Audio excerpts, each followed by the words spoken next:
Hey friends, so this episode of the Small Town Big Talk show, I am flying solo. And it's because this is the very last episode of the talk show that coincides with my book. The chapters that are going up with this episode are the last two chapters of the book plus the epilogue. And I just felt like I wanted to come and just chat about this a little bit. These are really my feelings. This is my perspective, and then of course I'm going to leave you with a bit of encouragement as well.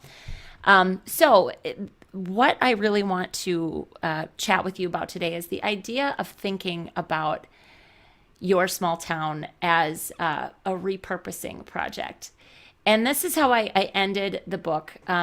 The last two chapters are called Home and then Repurposed. I really encourage you to listen to them or read them if you haven't. For those of you that have been following for some time, I was never actually ashamed of my small town. But I had a lot of shame for me about what moving back to my small town meant about me. Did it mean that I was squandering my potential? Did it mean that I wasn't capable of making it in the real world?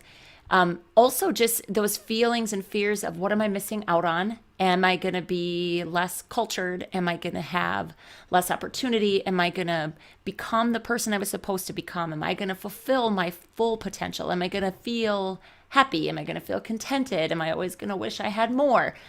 All of those things were all the things that I felt. And I will say that those things still creep in for me sometimes. I haven't got this entirely licked yet. But the chapter that's called Home, I had a moment where it was the first time in that chapter I talk about the first time I ever went to a big city where I didn't leave with the longing to live there. And that felt like a big significant shift for me. Like I now travel to big cities. It wasn't that long ago, my husband and I were in Minneapolis, and I don't have that same yearning and longing to be somewhere other than where I am. And I feel like that's contentment. I feel like that's some peace. How I got there, and it was actually, the chapter of the book's really cute because it's my son that yells, "Yay, we're home." Like we were coming back from a road trip and he yells that when we get to the city limits of our little town. And just what the word home really means. So this idea of thinking about your small town as something to be repurposed, it's because, okay, and I'm going to, quick caveat. If you are returning to your hometown, it's both old and new. But honestly, even for those of you that are transplants living in a community that isn't yours or wasn't yours to begin with, I think this is something that this discussion might spark or encourage you to think a little bit differently about some of the frustrations you might be feeling if you are trying to get involved in your small town, even if you're a transplant, okay? Because no matter what, small towns have history. All communities have history, but there's something different about the way a small town holds on to their history and their traditions and their foundational ways of doing things, right? Like this is the way we've always done it. We all kind of dislike that phrase, those of us that are primed for change. We don't like that phrase at all.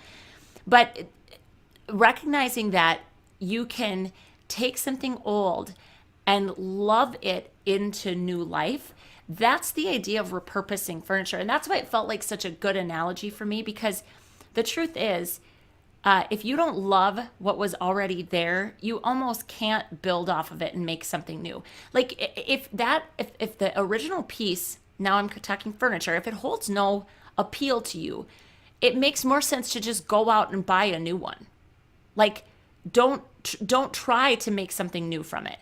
So if I didn't love my upbringing, if there weren't things about this community that I truly loved, I wouldn't even be trying to make my life here. But recognizing that I can't, and I don't think small towns should want to stay exactly as they are forever either. It's how do we take the foundations and celebrate everything that we've accomplished, celebrate who we are, the legacy, the traditions, the values that we have as a community, and build upon that and shift it and change it and grow it for the future. So I think one of the hardest things is that when I talk to women about one of their challenges in small towns can be the politics. And sometimes this feels like an old guard versus new guard. And you come in, no matter how young or old you are, you come in and if you're an outsider in particular, You have new ideas, fresh ideas, and you think, who doesn't want fresh? Who doesn't want new? And the truth is, it's not necessarily that this old guard of people, the veterans, the people that have lived in the community forever, it doesn't necessarily mean that they don't want change and they hate progress and they hate innovation. Sometimes they just need a little more time to understand it.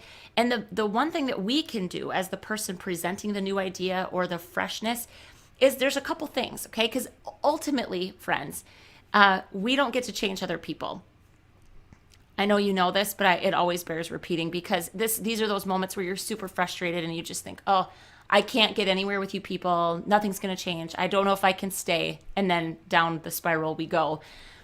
Ultimately, this is about how we approach people. So firstly is just to think about, what do you appreciate about the person or the situation? If it's a board or people on a board, or if it's the community, or if it's an organization. Thinking, what do you appreciate about what they bring to the table, and how can you show them that appreciation? Because the thing that we need to remember is too fast, too soon, we're likely to always be met with some resistance to that. So some of it is coming from the place of understanding, asking more questions, and not to say that we never bring up our new ideas, but just slowing down and finding out more about how they come to think the way they think, why they're holding on to what they're holding on to so much.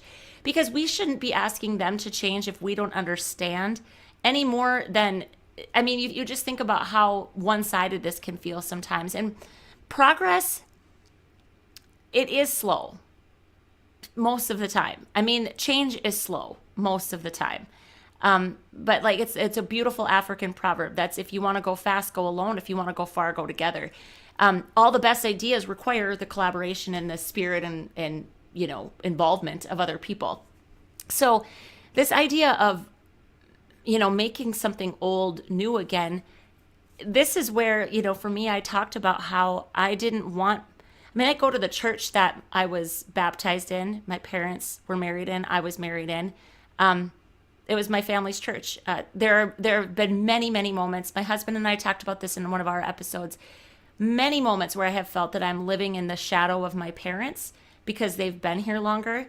Some of the boards that I'm involved with, I am by far and away, on some of them, the youngest person. And then for sure, I have the least amount of historical information. And so instead of being frustrated by that, I try to ask questions. I try to understand it.